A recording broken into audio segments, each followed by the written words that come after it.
आज हम लोग आयनिक सॉलिड के बाद देख रहे हैं कोवैलेंट और नेटवर्क सॉलिड। यानी कोवैलेंट या नेटवर्क का मतलब होता है जाल, यानी वैसा ठोस जो जाल के रूप में मौजूद रहता है या जाल के रूप में इसका आकार या आकृति होता है, वैसे सॉलिड्स को क्या बोलते हैं? कोवैलेंट और नेटवर्क सॉलिड।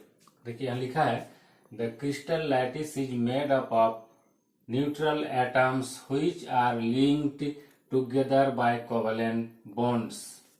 देखिए जो कोवैलेंट और नेटवर्क सॉलिड्स होता है वो जिससे मिलकर के बना है उसको बोलते हैं कॉन्स्टिट्यूएंट पार्टिकल्स। यानी कहने का मतलब है कि the constituent particles of covalent और network solid is neutral atoms और एटम्स। मतलब है कि जो कोवैलेंट सॉलिड या नेटवर्क सॉलिड जो होता है वो आपका जिस कॉन्स्टिट्यूएंट पार्टिकल से मिल करके बना है वो कॉन्स्टिट्यूएंट पार्टिकल्स होता है एटम्स। अब बात मान लिए कि ये एक आपका कोवैलेंट और नेटवर्क सॉलिड है, मान लेते हैं ये कोवैलेंट और नेटवर्क सॉलिड है और ये सब इसका कॉन्स्टिट्यूएंट पार्टिकल्स है। ये कॉन्स्टिट्यूएंट पार्टिकल्स जो है ये कॉन्स्टिट्यूएंट पार्टिकल्स क्या है? आपका एटम्स है यानी परमाणु है। तो बहुत सारे एटम्स इस प्रकार से बिखरा हुआ रहेगा। अब बात है कि ये जो कॉन्स्टिट्यूएंट पार्टिकल्स एटम्स है, ये एटम्स जो है एक दूसरे के साथ किस फोर्स के द्वारा बंधा हुआ रहेगा? तो जिस फोर्स के द्वारा बंधा हुआ रहेगा, the force by which these atoms are held together, it is known as covalent bond. इसको क्या बोलते हैं? Covalent bond. कहने का मतलब है कि जो कॉन्स्टिट्यूएंट पार्टिकल्स के रूप में जो आपका एटम्स होता है वो एटम्स क्या होता है? एक दूसरे के साथ जो बहुत स्ट्रांगली बंधा होता है उस फोर्स का नाम क्या है? उस फोर्स का नाम है कोवैलेंट बॉन्ड। तो कोवैलेंट या नेटवर्क सॉलिड में जो एटम्स होता है वो जिस फोर्स के साथ बंधा हुआ है उसका नाम है कोवैलेंट बॉन्ड, या हिंदी में बोलते हैं सहसंयोजी आबंध या बंधन। दूसरा देखिए they form A big structure. कहने का मतलब है आपका कोवैलेंट या नेटवर्क सॉलिड जो होगा, जो इसका स्ट्रक्चर होगा वो बहुत बड़ा होगा और ये इस प्रकार से गैंट मॉलिक्यूल बनाता है। क्या बनाता है? एक प्रकार का ये गैंट मॉलिक्यूल बनाता है, इसका स्ट्रक्चर बहुत बड़ा होता है।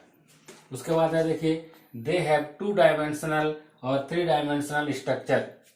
यानी जो कोवैलेंट और नेटवर्क सॉलिड होगा उसका जो स्ट्रक्चर होगा वो 2D होगा यानी 2 डायमेंशनल होगा, या 3D होगा यानी 3 डायमेंशनल होगा।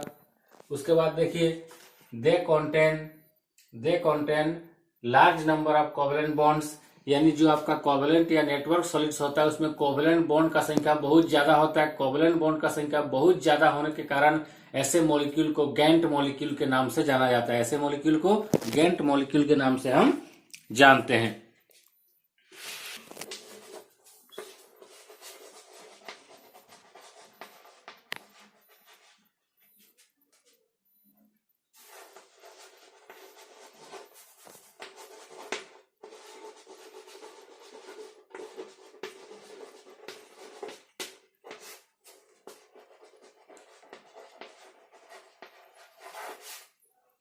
देखिए जो कोवैलेंट या नेटवर्क सॉलिड होता है उसमें कोवैलेंट बॉन्ड का संख्या बहुत ज्यादा है। Due to the presence of large number of covalent bonds the molecule is called giant molecule. यानी जो आपका कोवैलेंट या नेटवर्क सॉलिड है वो उसको गैंट मॉलिक्यूल के नाम से जानते हैं, क्योंकि इसमें कोवैलेंट का संख्या बहुत ज्यादा होता है, कोवैलेंट बॉन्ड का संख्या बहुत ज्यादा होता है। और हम ये भी जानते हैं कि कोवैलेंट बॉन्ड जो है डायरेक्शनल कैरेक्टर का होता है, इसका जो दिशा होता है वो निश्चित होता है, डायरेक्शन कैरेक्टर का ये होता है। इसके बाद देखिए अब बात आता है कि अगर मान लिया जाए कि ये आपका एक कोवैलेंट या नेटवर्क सॉलिड है और इसमें कोवैलेंट बॉन्ड का संख्या बहुत ज्यादा है, कोवैलेंट बॉन्ड का संख्या बहुत ज्यादा है, तो क्या होगा? तो अगर कोवैलेंट बॉन्ड का संख्या बहुत ज्यादा है तो इस टाइप का जो स्ट्रक्चर होगा उसका जो मेल्टिंग पॉइंट होगा, बॉइलिंग पॉइंट होगा, रिफ्रैक्टिव इंडेक्स होगा, थर्मल इंडक्शन, जो भी इस प्रकार का फिजिकल प्रॉपर्टीज होता है इस कोवैलेंट या नेटवर्क सॉलिड का वो बहुत ज्यादा होगा। We can say that the physical properties like as melting point, boiling point etc will be very high due to the presence of large number of covalent bonds.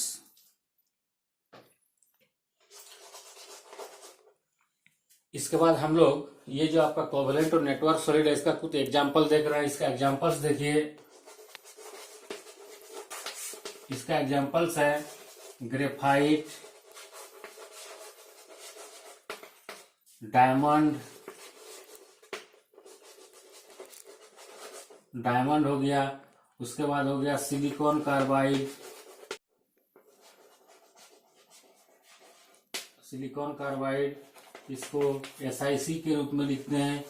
उसके बाद हो गया बोराजोन, इसको Bn के रूप में लिखते हैं। ग्रेफाइट हो गया, डायमंड हो गया, सिलिकॉन कार्बाइड को SiC के रूप में लिखते हैं और बोराजोन को Bn के रूप में लिखते हैं। ये जो आपका एग्जाम्पल, ये सब का सब कोवैलेंट और नेटवर्क सॉलिड है। ये जितने भी एग्जाम्पल दिख रहे हैं ये सब जाल के रूप में पाया जाता है।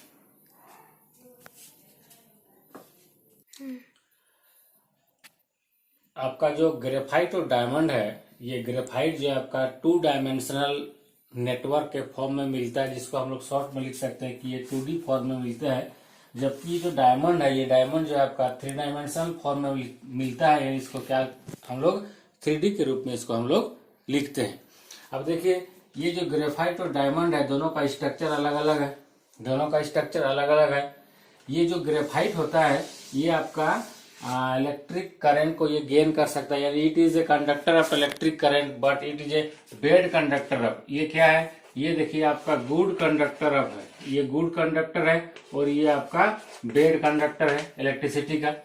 यानी ग्रेफाइट पे क्या होता है, इलेक्ट्रिक करंट पास हो सकता है, जबकि डायमंड में इलेक्ट्रिक करंट पास नहीं हो सकता है। इसका कारण है कि जो ग्रेफाइट होता है, वो ग्रेफाइट में जो कार्बन का हाइब्रिडाइजेशन होता है वो sp2 होता है, जबकि डायमंड में जो कार्बन का हाइब्रिडाइजेशन होता है वो sp3 होता है। देखिए, कोवैलेंट और नेटवर्क सॉलिड में जो आपका ग्रेफाइट होता है, ये ग्रेफाइट आपका 2D नेचर का होता है, ये 2 डायमेंशनल नेचर का होता है। साथ में जो ग्रेफाइट होता है वो आपका इलेक्ट्रिक करंट का गुड कंडक्टर होता है, मतलब है कि ग्रेफाइट से इलेक्ट्रिक करंट आसानी से प्रभावित किया जा सकता है या फॉलो हो सकता है। अब बात है कि ऐसा क्यों होता है, why graphite is a good conductor of electricity while that diamond is a bad conductor of electricity. So you can explain with the help of this. The hybridization of carbon in graphite is sp2. यानी जो graphite होता है उसका जो carbon का hybridisation का nature होता है, जो प्रसंकरण का नेचर होता है वो sp2 होता है। sp2 का मतलब है, जब हम कार्बन का इलेक्ट्रॉनिक कॉन्फ़िगरेशन देखेंगे तो क्या होगा, जब हाइब्रिडाइजेशन में भाग लेता है कार्बन तो वो sp2 होता है। इस प्रकार देखिए, एक कार्बन जो होता है, एक कार्बन 1 2 3 कार्बन से अटैच रहता है। अब देखिए यहाँ पर, जैसे मान लीजिए ये कार्बन है, ये कार्बन 1 2 3 कार्बन से अटैच है, फिर ये कार्बन है, ये कार्बन 1 2 3 कार्बन से अटैच है, फिर ये कार्बन 1 2 3 कार्बन से अटैच है। इस प्रकार से एक कार्बन 3 कार्बन से अटैच रहता है और इस प्रकार से एक जाल बनाता है। 1 carbon is attached with maximum 3 carbon atoms and as a result a big structure is obtain that is called a network is obtain. इस प्रकार से एक कार्बन क्या होता है, 3 कार्बन से जुड़ा हुआ आपस में रहता है कोवैलेंट बॉन्ड से। ये देखिए आपको ये सब जो दिख रहा है, ये सब ये आपका क्या है, कोवैलेंट बॉन्ड है, ठीक है। और ये कार्बन एटम है, तो ये जो एटम है, कार्बन का जो एटम है, एक कार्बन 3 कार्बन एटम से फोर्स के साथ बंधा हुआ, वो क्या आपका कोवैलेंट बॉन्ड है। इस प्रकार से ये एक नेटवर्क या जाल का निर्माण करता है, जिसको नीचे दिखाया गया है। देखिए, ये हेक्सागोनल फॉर्म में बनाता है। जैसे ये यहाँ तक ये कार्बन, ये जो है ये ग्रेफाइट का एक लेयर है, ये दूसरा लेयर है। तो ये एक लेयर, एक कार्बन 1 2 3 कार्बन से, एक कार्बन जो है 3 कार्बन से अटैच रहता है। इस प्रकार से एक लेयर का निर्माण करता है।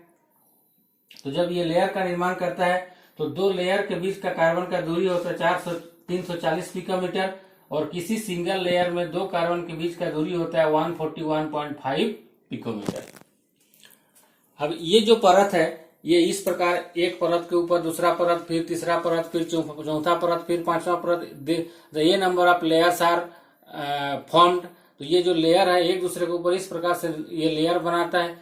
एक लेयर जब खिसकना शुरू करता है तो सब लेयर खिसक जाता है। इसीलिए ग्रेफाइट का यूज जो होता है लुब्रिकेंट ऑयल के रूप में या लुब्रिकेंट के रूप में यूज होता है। इस प्रकार जो है ये इस प्रकार बहुत डिफरेंट लेयर्स बनाता है और लगातार कंटिन्यूअस 2 लेयर के बीच का डिस्टेंस होता है 340 pm और किसी सिंगल लेयर में 2 कार्बन के बीच का दूरी होता है 141.5 पिकोमीटर। तो देखिए, डायमंड जो होता है वो, डायमंड का स्ट्रक्चर ग्रेफाइट के स्ट्रक्चर से अलग होता है, क्योंकि आपको जो डायमंड है उसमें जो कार्बन का हाइब्रिडाइजेशन होता है वो sp3 होता है। हम जानते हैं कि कार्बन का वैलेंस शेल में 4 इलेक्ट्रॉन होता है और जब इसका कार्बन का टाइप ऑफ हाइब्रिडेशन sp3 है तो 4 का चारों वैलेंस इलेक्ट्रॉन क्या होता है, कोवैलेंट बॉन्ड बनाने में हेल्प करता है। कोई भी जो है इसका चारों में से चारों इलेक्ट्रॉन, चूंकि ये बॉन्डिंग में पार्टिसिपेट करता है तो कोई इसका फ्री इलेक्ट्रॉन तो बचता नहीं है। इसको हम लोग इस प्रकार स्ट्रक्चर से समझ सकते हैं। देखिए ये कार्बन है, ये कार्बन 1 2 3 4 कार्बन से अटैच है, ये कार्बन 1 2 3 4 कार्बन से अटैच है। तो प्रत्येक कार्बन जो है दूसरे कार्बन से जब अटैच रहता है तो प्रत्येक कार्बन का हाइब्रिडेशन क्या होता है, sp3। जैसे ये कार्बन है, इस कार्बन का हाइब्रिडेशन क्या है, इसका sp3 है। तो प्रत्येक कार्बन का टाइप ऑफ हाइब्रिडेशन sp3 है और एक कार्बन चार कार्बन से अटैच है। तो कोई भी क्या होता है कि कोई भी इलेक्ट्रॉन जो है आपका डायमंड में फ्री नहीं होता है। जब ये फ्री नहीं रहता है तो लेयर के बीच में क्या होता है, इलेक्ट्रॉन जो है हैंग नहीं कर पाता है, झूलता हुआ नहीं मिलता है, जिसके चलते क्या होता है कि वो इलेक्ट्रिक करंट को गेन नहीं कर पाता है। और हम कह सकते हैं कि डायमंड जो है वो बेड कंडक्टर ऑफ इलेक्ट्रिसिटी का काम करता है। देखिए ये आपका डायमंड का नेटवर्क स्ट्रक्चर है, यानी 3D नेटवर्क स्ट्रक्चर है इसका।